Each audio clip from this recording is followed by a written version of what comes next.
Good morning students.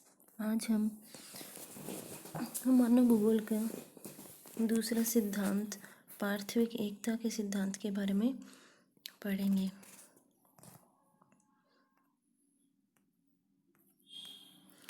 पार्थिव एकता का सिद्धांत जो है वो संसार में विद्यमान प्रत्येक तत्व एक दूसरे से संबंधित है एवं एक दूसरे पर निर्भर है। प्रत्येक भौगोलिक कारक का स्वतंत्र एवं पृथक अस्तित्व असंभव है। भौगोलिक कारक एक दूसरे से प्रभावित होते हैं, नियंत्रित होते हैं एवं विकसित होते हैं। इसी कारण हम किसी भी भौगोलिक कारक का विश्लेषण करते हुए उन कारकों का अवश्य अध्ययन करते हैं जो उनको प्रभावित करते हैं।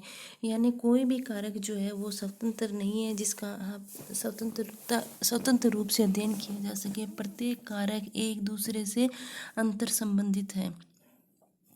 उदाहरण के लिए जैसे किसी भी प्रदेश में निवास करने वाले मानव के रहन सहन, जीवन, खान पान, वेशभूषा, सामाजिक व्यवस्था आदि पर विभिन्न भौगोलिक दशाओं का प्रभाव पड़ता है। जैसे मान लो अब डेजर्ट में है तो डेजर्ट के लोगों के खान पान में क्या होगी कि रेगिस्तानी क्षेत्र में मुख्य फसलें कौन सी हैं, जैसे बाजरा हुई है ना, तो उनके आहार में मुख्य खाद्यान्न होगा बाजरा। इसी प्रकार अगर साउथ में देखेंगे तो वहाँ पे मुख्य आहार हो जाएगा मछली का सेवन करेंगे वो। इसी प्रकार इनकी वेशभूषा पे भी यही होगा। जैसे राजस्थान में ज़्यादा गर्मी पड़ती है तो वो सर पर गर्मी के बचाव के लिए साफा पहनेंगे। उसी प्रकार साउथ में क्या है कि वो साउथ में क्या पहनेंगे, लुंगी पहनेंगे, क्योंकि वहाँ पर पानी, नदियाँ जो है वो पानी का बहाव होता रहता है तो इस कारण तो इस प्रकार अलग अलग जिससे भी भौगोलिक दशाएँ होंगी उसी के अकॉर्डिंग उनका खान पान होगा, वेशभूषा होगी। लेकिन मनुष्य अपनी विवेक, बुद्धि तथा तकनीकी के आधार पर भौतिक वातावरण के साथ समायोजन करते हुए सांस्कृतिक वातावरण का निर्माण करता है।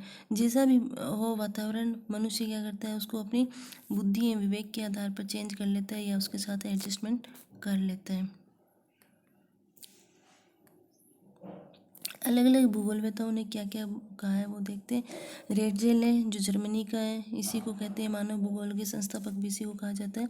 तो इन्होंने अपनी बुक जो थी एंथ्रोपोजियोग्राफी में कहा है कि मानव भूगोल के दर्शे पार्थिविक एकता से संबंधित हैं और केवल उसी के द्वारा समझाए जा सकते हैं। प्रत्येक स्थान पर भौगोलिक दर्शे वहाँ के वातावरण से संबंधित है और वातावरण स्वयं भौतिक दशाओं का योग है। हम्बोल्ट ने अपनी बुक कॉस्मोस में लिखा है कि संपूर्ण प्रकृति में एक ध्रुव से दूसरे ध्रुव तक एक ही आत्मा व्याप्त है, एक ही जीवन पत्थर, पौधों, जानवरों, यहाँ तक कि स्वयं मानव में भी प्रवेश लिए हुए मिलता है। विडोल डी ला ब्लास एवं जीन ब्रूस ने भी इस बात पर अधिक बल दिया कि किसी स्थान विशेष में निवास करने वाले समस्त जीवधारी, वनस्पति, जीव जंतु तथा मनुष्य आदि में पारस्परिक संबंध होता है। यानी सभी जो तत्व हैं वो एक दूसरे से संबंधित हैं। अब जैसे मान लो मिट्टी है, ठीक है, तो मिट्टी के निर्माण में किन किन का योगदान होता है, वहाँ की भूमि का योगदान होता है, वहाँ की जलवायु का योगदान होता है और वनस्पति का योगदान होता है। ये सब मिलकर के क्या बनाते हैं, मिट्टी का निर्माण करते हैं। तो ये सारे तत्व इन तत्वों से मिलकर किसका निर्माण हुआ, मिट्टी से। और मिट्टी भी क्या करती है, प्रभावित करती है। किस रूप में प्रभावित करेगी कि मिट्टी जो है वो वहाँ उगने वाली फसलों के रूप में या वहाँ की वनस्पति को भी वो प्रभावित करती है। इस प्रकार ये क्या हुए, एक दूसरे से संबंधित हुए। इसी प्रकार जैसे मान लो जलवायु है, जलवायु के विभिन्न कारक हैं, वो क्या करते हैं, वहाँ की धरातलीय आकृतियों को प्रभावित करते हैं। जैसे मान लो पर्वत का निर्माण हुआ, ठीक है, पठार का निर्माण हुआ, मैदान का निर्माण हुआ, तो ये जो पर्वत है वो भी किसको प्रभावित करेगा, वहाँ की जलवायु को प्रभावित करेगा, ठीक है। इसी प्रकार जैसे जलवायु है उसको वहाँ जलवायु और वनस्पति में भी रिलेशन है, जलवायु व वनस्पति। तो उस क्षेत्र की जो वनस्पति है वो वहाँ की जलवायु को प्रभावित करेगी। मान लो वहाँ पर बहुत ज़्यादा सघन वनस्पति है तो उससे क्या होगा, वहाँ पर टेम्परेचर कम होगा, वहाँ पर आर्द्रता अधिक होगी, तो उसी के अकॉर्डिंग वहाँ की क्लाइमेट चेंज होगी। तो इस प्रकार वनस्पति भी क्या करती है, जलवायु को प्रभावित करती है, और जलवायु किसको करती है, वनस्पति को प्रभावित करती है। इसलिए ये कह सकते हैं कि भौगोलिक वातावरण के प्रत्येक तत्व एक दूसरे पर निर्भर है, एक दूसरे से संबंधित है और एक दूसरे से संगठित है। अब आते हैं इसके एग्जाम्पल। जैसे पार्थिव एकता के कौन कौन से एग्जाम्पल हैं, तो सबसे पहला है पर्वत एवं नदियाँ। अब देखो नदियाँ हैं, नदियों का उद्गम कहाँ से होता है, पहाड़ों से। ठीक है, नदियों का उद्गम हुआ पर्वतों से। नदियाँ अपने साथ क्या करती हैं, तलछट लेके आती हैं और उसका जमाव करती है भूसन्नतियों में। ये भूसन्नति है मान लो, तो ये नदियाँ आई और इसके अंदर जो है वो तलछट का जमाव करती रहती है। इसमें अवसाद का जमाव होता रहता है, तो उसकी अवसादीकरण की प्रक्रिया होती है इसमें। एक तो अवसादीकरण और एक होता है अवतलन। तो अवसादीकरण में तो क्या होगी, नदियाँ जो है पर्वतों से नदियों का उद्गम हुआ, नदियाँ निकली और अपने साथ अवसाद को लेकर आई और यहाँ पे जमा किया। अवतरण क्या होगा कि ज़्यादा अवसाद का जमा होने से इसके ऊपर दबाव बढ़ता रहेगा, तो इसमें नीचे क्या होगा, धंसाव होता रहेगा। इस क्रिया को क्या कहते हैं, अवतलन का क्रिया कहते हैं। इस अवतलीकरण से क्या होगा, ये दोनों पार्श्व जो होंगे वो अपनी एक दूसरे की ओर दबाव महसूस करेंगे, तो एक दूसरे की ओर दबाव डालेंगे, संपीड़न होगा, तो उससे क्या होगा, ये तलछट जो होगा इसमें वलन पड़ जाएंगे और पर्वत का निर्माण हो जाएगा। तो ये तो था पर्वत का निर्माण। अब इस प्रकार क्या कह सकते हैं कि नदी और पर्वत दोनों क्या एक दूसरे से अंतर संबंधित है। ठीक है, क्योंकि नदियों से ही नदियाँ आई है, क्योंकि नदी पर्वतों से ही नदियाँ निकली है, नदियों ने तलछट का जमाव किया है, उस तलछट के जमाव से ये आंतरिक शक्तियों में संपीड़न हुआ है, जिसके कारण तलछट में वलन की क्रिया हुई और वलन के फलस्वरूप पर्वत का निर्माण हुआ। तो इस प्रकार हम कह सकते हैं कि पर्वत और नदियाँ दोनों क्या हैं, एक दूसरे से संबंधित हैं। इसी प्रकार है जनसंख्या एवं प्राकृतिक कारक। तो जनसंख्या का जो वितरण है एवं घनत्व है, ये जो है वो वहाँ के प्राकृतिक कारकों पर ही निर्भर करता है। अगर वहाँ मान लो अगर वहाँ पे उपजाऊ मैदान है तो वहाँ पे जनसंख्या का घनत्व अधिक पाया जाएगा। ठीक है, यानी भौगोलिक कारक अच्छे होंगे तो।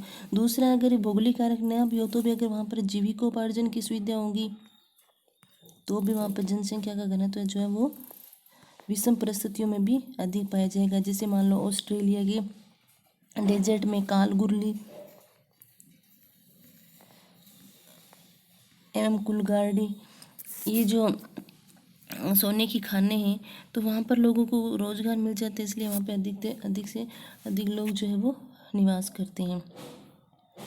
तो ये भी एक है। और पार्थिव एकता में ये भी कह सकते हैं, पृथ्वी के धरातल एवं वायुमंडल में विद्यमान प्रत्येक जैविक या जो भी अजैविक तत्व हैं वो भौगोलिक वातावरण के कारक हैं, एक दूसरे को प्रभावित करते हैं, वो नियंत्रित करते हैं एवं एक दूसरे से अंतर संबंधित है। इसके बाद में तीसरा आता है सूर्य ताप एवं जलवायु।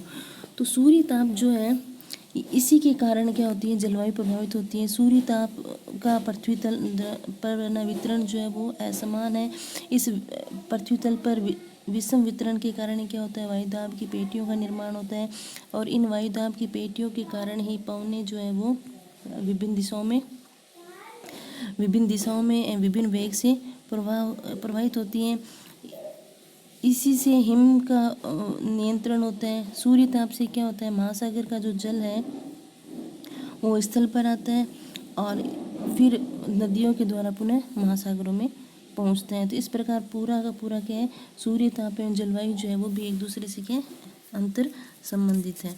इसके बाद में आते हैं मृदा एवं जीवमंडल। तो भूपटल के जो भी मुख्य संगठक हैं उन चट्टानों में अनाच्छादन के फलस्वरूप मृदा का निर्माण होता है। ठीक है, और ये मृदा जो होती है वो प्रत्यक्ष या अप्रत्यक्ष रूप से संपूर्ण